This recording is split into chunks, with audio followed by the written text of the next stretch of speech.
Hello everyone. इसके पहले वाले लेक्चर में हमने क्या आपको सिखाया, लार के बारे में, यानी कि सलाइवा के बारे में मैंने आपको पूरी डीपली बताई कि सलाइवा क्या होता है, उसमें क्या एंजाइम निकलते हैं और वो क्या क्या उस एंजाइम का क्या क्या कार्य होता है। ठीक है, यानी कि मैंने लार के बारे में पूरी डीपली आपको कल बता दिया। अब हम क्या पढ़ेंगे, मुख गुहा में मैंने जीभ के बारे में पूरा पढ़ लिया, लार के बारे में पढ़ लिया, उसके बाद हमने क्या आपका यूबुला के बारे में पूरी तरह से पढ़ा। अब हम क्या पढ़ेंगे, आपका देखिए दांत के बारे में पढ़ेंगे। क्या पढ़ेंगे कि दांत क्या होता है, कितने प्रकार के होते हैं, कैसे कार्य करता है, दांत में क्या होती है, कौन भाग क्या कहलाती है, इसके बारे में हम पूरी डीप से जानकारी प्राप्त करेंगे। तो देखिए दांत क्या होता है आपका, सबसे पढ़ देखते हैं।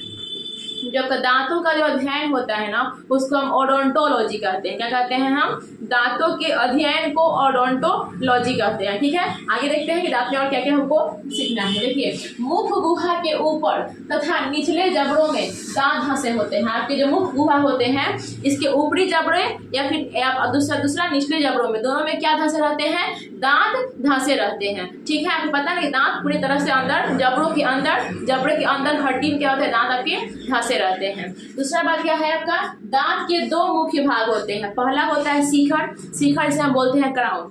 दांत के दो मुख्य भाग होते हैं, पहला होता है शिखर या फिर सीरा जिसे हम बोलते हैं क्राउन। जो आपका हंसते हैं, बोलते हैं, जब दांत दिखाई देता है उसे हम क्या बोलते हैं, शिखर। ये क्या होते हैं, ये आपके मसूड़ों के ऊपर दिखाई देते हैं। शिखर क्या होते हैं, यह दांत की दो मुख्य भाग होते हैं। पहला शिखर होता है और दूसरा होता है जड़, यानी कि रूट होता है। इसको इंग्लिश में बोलेंगे हम रूट, शिखर को बोलेंगे क्राउन। अब देखिए शिखर क्या होता है, शिखर जो होता है मसूड़े के अंदर, मसूड़ों जो होते हैं आपका मसूड़ा के ऊपर दिखाई देते हैं। जो आपके मसूड़ा होते हैं, जैसे यहाँ पे हम कर रहे हैं, तो मसूड़ों के ऊपर क्या दिखाई देते हैं, आपका शिखर यानी कि क्राउन जिसे हम सीरा कहते हैं। और जो दांत के जो और शेष भाग जो होते हैं, जो आपके मसूड़ों के अंदर धंसे रहते हैं, उसे हम बोलते हैं जड़ यानी कि रूट बोलते हैं। क्या बोलते हैं, जड़ यानी कि रूट बोलते हैं। ठीक है, तो इस बात हमने यहाँ पे लिखा है, हमने क्या लिखा है कि दांत का, शिखर में लिखा है हमने कि दांत का वह भाग जो मसूड़ों के ऊपर निकला रहता है उसे सीरा, शिखर या क्राउन कहते हैं। इसमें कोई डाउट आप लोगों को नहीं होना चाहिए। अब देखिए दूसरा भाग क्या होता है, दो मुख्य भागों में से दूसरा भाग क्या होता है, जड़। मसूड़ों के अंदर रहने वाले, मसूड़ों मतलब जो कि मसूड़े हैं, मसूड़े के अंदर जो दांत के शेष भाग जो रहते हैं उसे हम क्या बोलते हैं, रूट कहते हैं यानी कि जड़ कहते हैं। अब यहाँ पे देखिए शिखर तथा जड़ के बीच दांत के पतले भाग, देखिए यहाँ पे क्या है, यह शिखर है और यह पर जड़ है, और इसके बीच में जो दांत की पतले भाग होती है ना, ये जो भाग होती है दांत की पतली भाग, इसमें आपका क्या होते हैं, आपका मसूड़े के अंदर जो पतली भाग जो अंदर धंसी रहती है उसे हम क्या बोलते हैं, ग्रीवा यानी कि नेक बोलते हैं। क्या बोलते हैं, उसे हम नेक बोलते हैं। जो पतली होती है आपके अंदर क्या होती है, उसके अंदर धंसी रहती है। अब देखिए मनुष्य के दांत, क्वेश्चन पूछता है, मोस्ट इंपोर्टेंट क्वेश्चन है, बहुत सारे एग्जाम में पूछता है और टेस्ट में भी पूछता है कि मनुष्य के दांत गर्त दंती यानी कि टेकोडॉन्ट होते हैं। क्या कहलाते हैं, मनुष्य जो होते हैं ना, वो गर्त दंती कहलाते हैं। कैसे कहलाते हैं, गर्त दंती कहलाते हैं। याद रखिएगा बात को, अर्थात जबड़ों की हड्डियों में धंसे रहते हैं। यानी कि जो मनुष्य के जो दांत होते हैं वो ऊपरी तथा निचली जबड़ों की जो हड्डियां होती हैं उसमें धंसे रहते हैं। इसलिए जो मनुष्य होते हैं उनको हम गर्त दंती कहते हैं, टेकोडॉन्ट कहते हैं। ठीक है, दूसरा बात करते हैं, लास्ट वाला क्वेश्चन का क्या है, दांत में जो दांत है ना, दांत जो दिखता है आपका, वो दांत में कैल्शियम सर्वाधिक मात्रा में पाई जाती है। मतलब दांत में जो होती है वो कैल्शियम जो होती है सबसे अधिक मात्रा में पाई जाती है। ठीक है, बाद में क्या लिखा है हमने, इसका जो निर्माण होता है, जो दांत का निर्माण में सहायक होते हैं, क्या कौन से यौगिक होते हैं, यौगिक सहायक होते हैं। कौन कौन से होते हैं, पहला 85% कैल्शियम फॉस्फेट का यूज होता है। दांत के निर्माण में कम से कम 85% CaPO4 का होल 2 यानी कैल्शियम फॉस्फेट का यूज होता है। उसके बाद देखिए 10% कैल्शियम कार्बोनेट, 10% किसका यूज होता है आपका, कैल्शियम कार्बोनेट यानी कि CaCO3, और शेष भाग कैल्शियम क्लोराइड होता है यानी कि CaCl2। कैल्शियम क्लोराइड क्या होता है, आपका शेष भाग जो होता है दांत के निर्माण में उसे हम बोलते हैं कैल्शियम क्लोराइड, CaCl2। अब देखिए ये सारी बातें जितना मैंने लिखा था उस पर बोर्ड पे बता दिया। इतना ही नहीं है दांत के बारे में, अभी हमको दांत के बारे में बहुत सारी बातें भी बता रहे हैं। अभी देखिए जितनी बातें मैंने आपको बोर्ड पे बताई, इसके अलावा भी बहुत कुछ बातें होती है, हमको दांत के बारे में क्या करनी है, आपको जाननी है कि दांत में और क्या क्या चीजें होती हैं, कैसे होती है, नहीं होती है। सबसे पहला बात, दांत की सबसे ऊपरी परत होती है जिसे हम इनामेल बोलते हैं, इसको हम शरीर की सबसे कठोर भाग बोलते हैं। क्वेश्चन पूछता है शरीर का सबसे कठोर भाग क्या होता है, तो इनामेल होता है। इनामेल आपको क्या करता है, यह आपको दांतों की रक्षा, दांतों को क्या करती है, रक्षा कौन करता है, इनामेल जो होती है दांतों को रक्षा भी करता है। ठीक है, ये कौन होता है, आपका इनामेल होता है। अब देखिए इनामेल होता है। अब एक बात और सुने होंगे कि दांत में आपकी टूट फूट या फिर क्षरण होती है या फिर दांतों का जो क्षय होता है किसकी कमी से होता है, तो दांतों की जो क्षय होती है वह फ्लोरीन की कमी से होता है। कोई डाउट आपको नहीं हुआ होगा। ठीक है, यानी वही जो खोरला उसको बोलते हैं, जो दांत में क्षरण होती है किसी कमी से होती है, फ्लोरीन की कमी से होती है। अब आगे समझते हैं। देखिए दांत आपको ना पूरे जीवन काल में 52 दांत निकलते हैं। मनुष्य में जो होते हैं वो पूरे जीवन काल में 52 दांत निकलते हैं। अब वो 52 दांत जो होते हैं, 32 को आपका दांत हमेशा होते हैं और 20 दांत आपके दूध के दांत होते हैं। 32 दांत आपके एक मनुष्य में हमेशा पाए जाते हैं और 20 जो दांत होते हैं वो दूध के दांत होते हैं, जो एक बार टूट के झड़ जाते हैं सारा दांत। अब देखिए जो दांत पूरे जीवन काल में 2 बार निकलते हैं, जो दांत पूरे जीवन काल में 2 बार निकलते हैं उसे हम डाइफियोडंट कहते हैं। क्या बोलते हैं हम, डाई मतलब 2 होता है यानी कि डाइफियोडंट कहते हैं। ये कितने होती, संख्या कितनी होती है, 20। आपको पता है ना कि जो 20 को दांत हमारे होते हैं बचपन में निकलते हैं और सब दांत टूट जाते हैं और फिर दोबारा से निकल जाते हैं, इसलिए इस दांत को हम मिल्क टीथ भी कहते हैं। क्या कहते हैं हम, मिल्क टीथ भी कहते हैं। अब दूसरा आता है, हम कह रहे हैं कि दूसरा जो होता है आपका, जो पूरे जीवन काल में एक ही बार निकले, जो वैसी दांत जो पूरे जीवन काल में एक ही बार निकले उसे हम बोलते हैं मोनोफियोडंट। मोनो मतलब होता है एक, यानी कि पूरे जीवन काल में एक बार निकलता है उसे हम बोलते हैं मोनोफियोडंट। इसकी संख्या होती है 12। यह जो दांत होती है 12 जो दांत होती है आपकी, 3 इधर 3 ऊपर 3 नीचे, 3 फिर इधर ऊपर और फिर 3 नीचे, यानी कि कितनी होती है पूरा, इसे हम मोलर बोलते हैं, मोलर बोलते हैं। अब देखिए ये जो मोलर होती है ना, एक बार टूट गई तो फिर दोबारा आपकी जमने वाली नहीं होती है, इसीलिए इस दांत को हम मोनोफियोडंट के अलावा इसको परमानेंट टीथ भी कहते हैं। इससे कितनी होती है, 12 होती है। सब भी लिखवाएंगे अभी आपको, हम अभी बता रहे हैं। दूसरा बात बातें हैं, इतना समझ गए दांत के बारे में। अब देखिए दांत में बहुत और बातें होती हैं। दांत कितने प्रकार के होते हैं, मनुष्य में जो दांत होते हैं वो 4 प्रकार के होते हैं। कितने प्रकार के, 4 प्रकार के।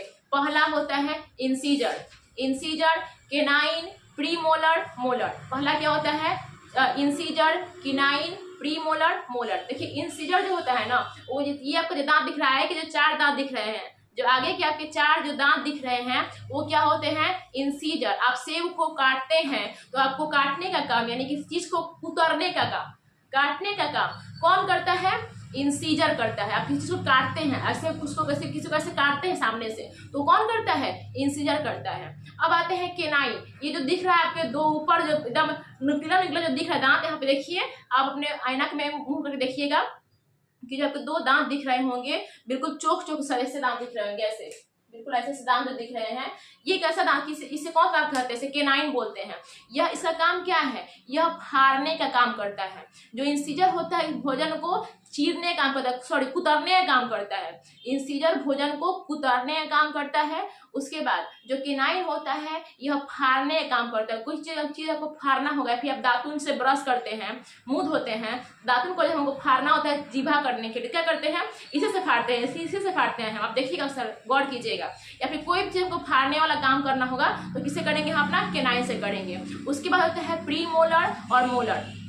प्रीमोलर जो होती है वो क्या होती है, बच्चों में जो थर्ड मोलर, सॉरी जो बच्चों में होती है ना आपका थर्ड मोलर क्या होती है, नहीं होती है। बच्चों में थर्ड मोलर नहीं बच्चों में थर्ड मोलर और प्री मोलर नहीं होती है, 2 चीज होती है। बच्चों में जो होती है वह थर्ड मोलर और प्री मोलर नहीं होती है। और हम लोगों में किसी में आपका थर्ड मोलर नहीं होती है, किसी में होती है। उस थर्ड मोलर क्या बोलते हैं, अकल चह बोलते हैं। लोग नहीं बोलते हैं कि उसको अकल चह जम गया है, ठीक है ना। सबका 32 दांत पूरा बराबर नहीं होते हैं, किसी किसी के 32 दांत होते भी हैं और किसी किसी के 32 दांत नहीं होते हैं। किसी किसी के 32 दांत पूरे जीवन में कभी आते ही नहीं है, मतलब कि 2 दांत जो अकच्चा होते हैं, अगर जो च्वर्णक होते हैं वो नहीं आते हैं। तो देखिए हम समझ गए सब कि इंसिजर होता है, केनाइन होता है, प्री मोलर होता है, मोलर होता है। प्री मोलर काम क्या होता है? यह भोजन को चबाता है, भोजन क्या करता है?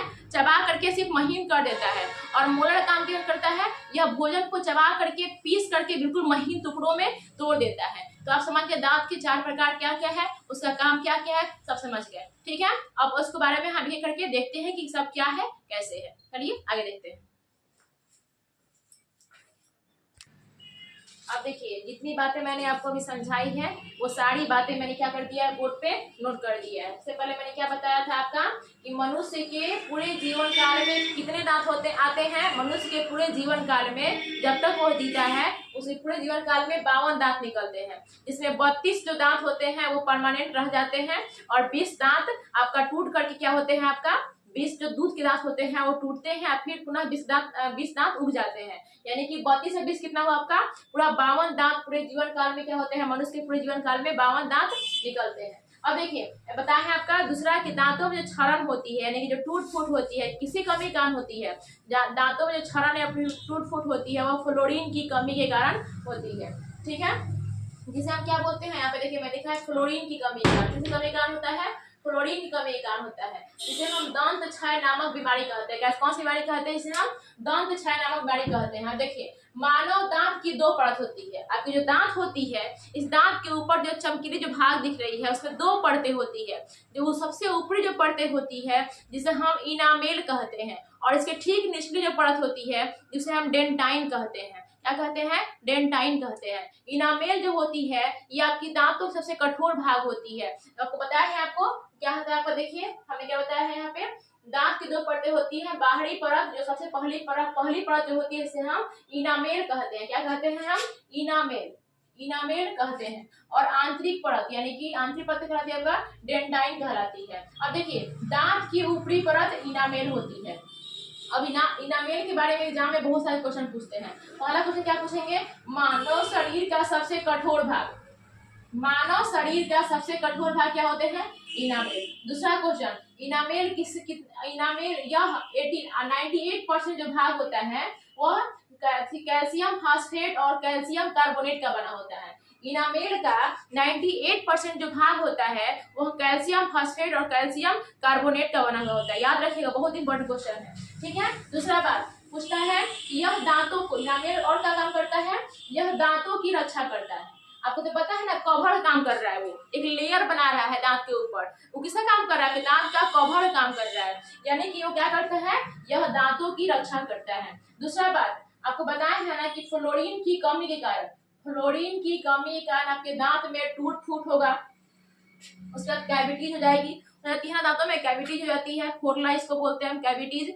अब यहाँ पे देखिए जो कैविटीज होती है वो किसी कमी कारण होती है, फ्लोरीन की कमी का। यानी कि जब तक आपके दांत के ऊपर फ्लोरीन है, यानी कि दांतों में क्या है, आपकी मजबूती, यानी कि जिसे दांत जो इनामेल होती है जिसे फ्लोरीन मजबूती प्रदान करती है। इनामेल जो होती है ना उसमें फ्लोरीन जो होती है इसको मजबूती प्रदान करती है। जैसे ही फ्लोरीन की कमी होगी दांतों में क्षरण या फिर टूट फूट की प्रक्रिया शुरू होने लगेगी, दांतों में कैविटी हो जाएगी, दांतों में खोखले हो जाएंगे और दांत में दर्द हो जाएंगे। अब देखिए आपको लगता होगा कि दांत क्या है, आपका निर्जीव है, दांत में ब्लड का सर्कुलेशन नहीं होता है। दांत में एक पल्प कैविटी होती है, ठीक है, जिसमें क्या होता है, आपका तंत्रिकी कोशिकाएं जो होती हैं, आपकी सारी जो कोशिकाएं होती हैं वो सब उसी के माध्यम से अंदर तक गई रहती हैं, ठीक है। अब यहाँ पे देखिए, यहाँ बताया था आपको कि डाइफ्यूरन क्या होता है।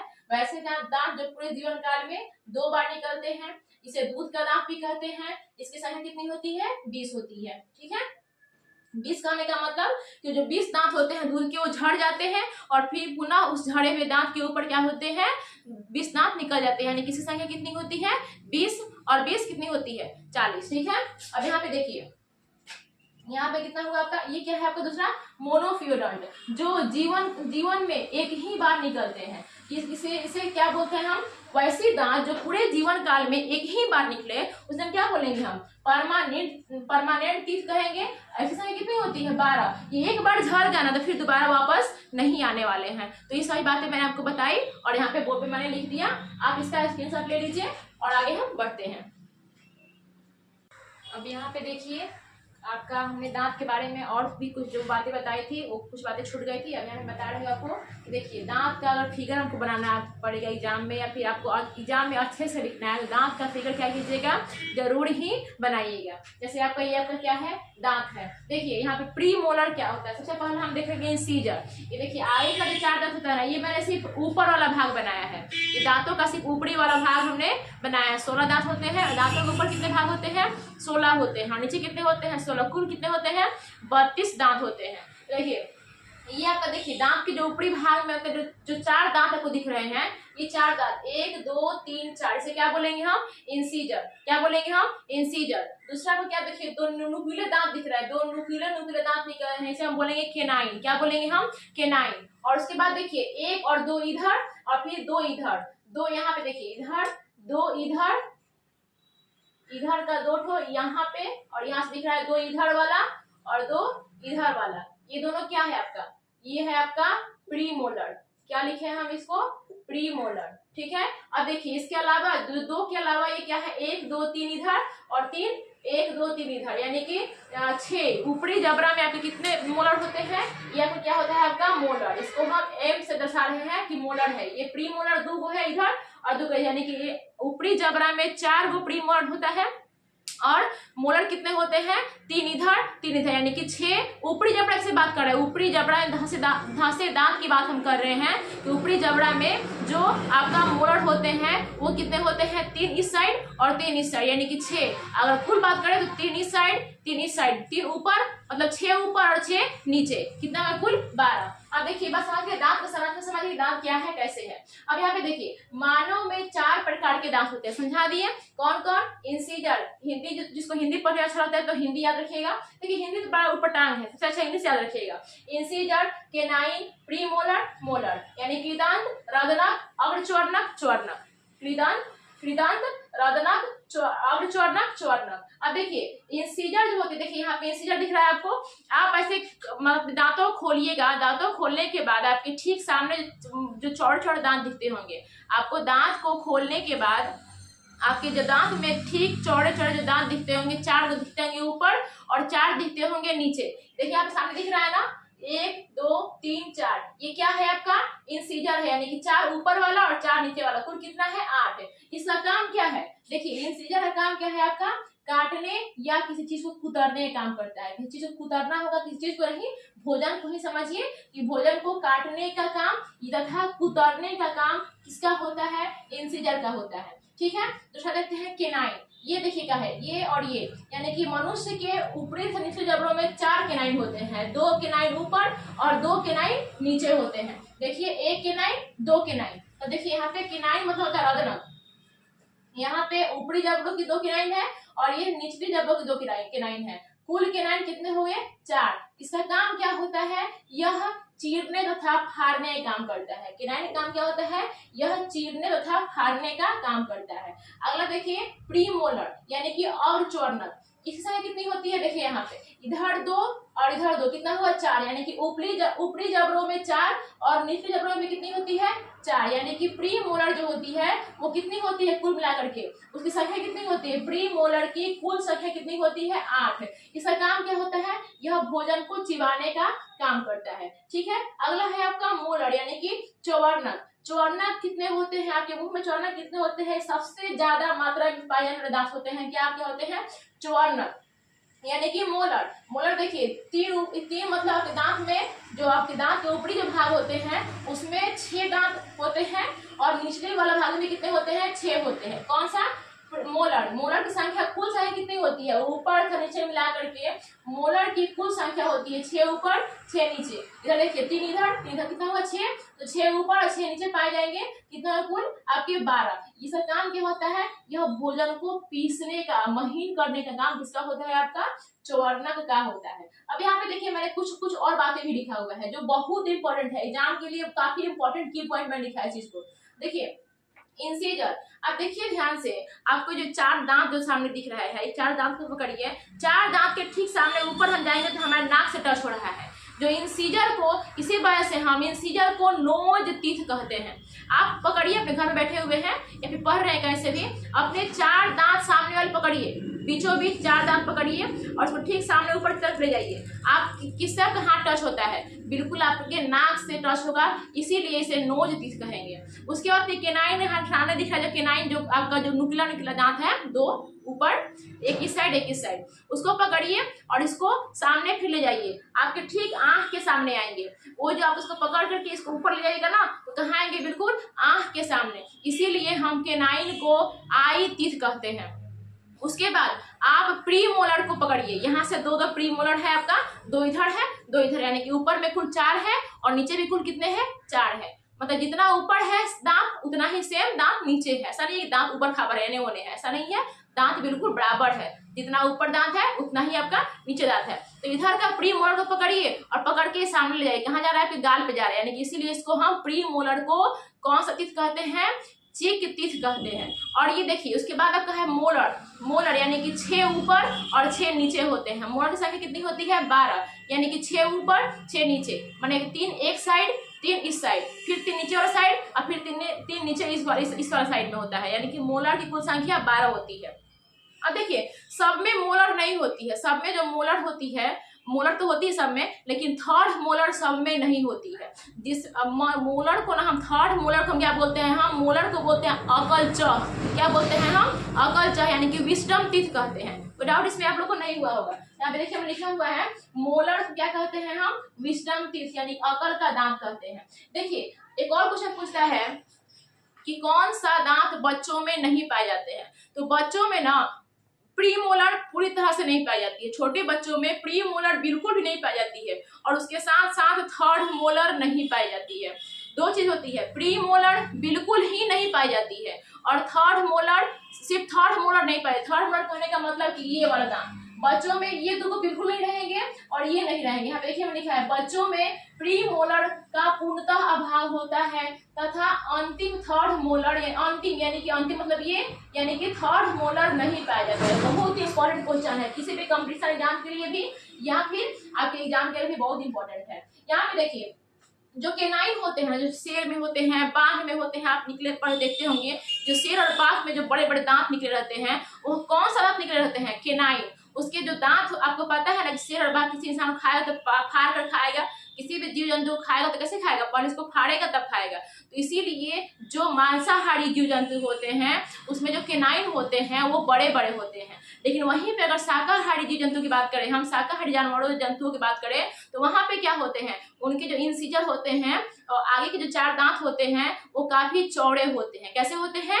चौड़े होते हैं। ठीक है, शाकाहारी जंतुओं में जो आगे के दांत होते हैं कैसे होते हैं, चौड़े होते हैं। एक बात और आप लोग देखे होंगे, हाथी में जो दांत निकले होते हैं बाहर से, क्या वो केनाइन होते हैं, नहीं बाबू। जो हाथी के जो 2 दांत बाहर निकले होते हैं, आप सुने हो कहावत बाबू कि दिखाने के कुछ और दांत और खाने के कुछ और दांत होते हैं, आप सुने हो कहावत। तो दिखाने के लिए आपको लगता है कि केनाइन है वो, लेकिन वो केनाइन नहीं है, वो आपका सेकेंड इंसीजर है। जैसे आपका ये इंसीजर है ना, तो हमारे में हाथी में आपको जो इंसीजर पाए जाते होंगे उसमें 2 इंसीजर पाए हो जाते होंगे हाथी में। तो एक इंसीजर उसके अंदर रहता है, इसे वो खाता है, किसी वस्तु को कुतरता है, और सेकंड इंसीजर क्या होता है उसके बाहर ऐसे सेकंड इंसीजर क्या होता है, ऐसे बिल्कुल बाहर ऐसे निकले रहते हैं। यहाँ पे 2 दांत ऐसे रहते हैं, यानी कि 2 इंसीजर यहाँ पे अंदर रहते हैं, ठीक है। और जो सेकंड इंसीजर जो होते हैं क्या होते हैं, आपके बाहर की तरफ निकले रहते हैं, यानी कि हाथी में जो दांत बाहर निकले होते हैं वो किनाइन नहीं होते हैं, याद रखिएगा। क्योंकि हाथी आपका कौन सा जानवर है, शाकाहारी जानवर है, वो मांस मछली नहीं खाता है।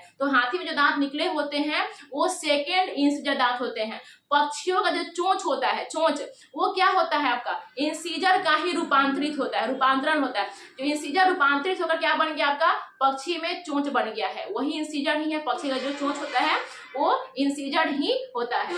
आगे देखिए, एक बात और पूछता है, कभी कभी एग्जाम में पूछ लेता है कहीं कहीं कि मच्छर में कुल कितने दांत, 47। कितने दांत होते हैं, 47। मनुष्य में तो पता है कि 32 दांत होते हैं। साथ साथ गाय में और भेड़ में भी कितने दांत होते हैं, 32 दांत होते हैं। लेकिन स्तनधारी जब अपने बच्चों को दूध पिलाते हैं, यानी कि स्तनधारी में सर्वाधिक दांत किसमें पाए जाते हैं, स्तनधारी में सर्वाधिक दांत किसमें पाए जाते हैं, सूअर तथा घोड़ा में।